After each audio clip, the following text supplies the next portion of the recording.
key to consistency is A, having rules which are objective. So they take the discretion out of the decisions.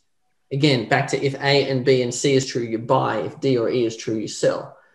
Absolute rules where you don't have to say, okay, should I buy? Shouldn't I buy? You know, you want to know absolutely it's a buy, absolutely it's a sell. No questions asked. You could do it almost blindfolded.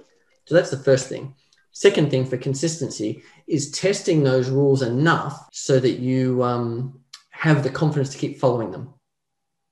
And when you've done that, you can just follow those rules time and time again, trade after trade. So there's a couple of steps to building that consistency. It starts with having objective rules, but it really comes down to building confidence in them through backtesting.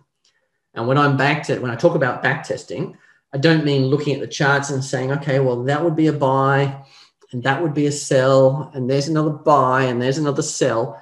That's not what I'm talking about. What I'm talking about is putting your rules into a backtesting software, something like Amy Broker, and running those rules over 10, 20, 30 years of market history. And in stocks, I do it over all stocks in the market, so over thousands of stocks. So I'm getting thousands of trades over decades of market history across thousands of different stocks to test that that entry and that exit and that position sizing method actually works. So that's what it takes to build consistency.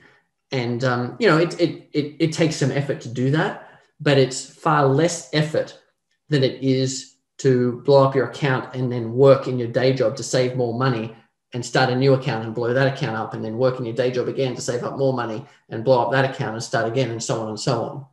You know, you can start, and after a couple of weeks of solid training, you can be trading systematically, consistently, and never have to worry about destroying an account again because you know how to manage your risk, you know how to trade consistently.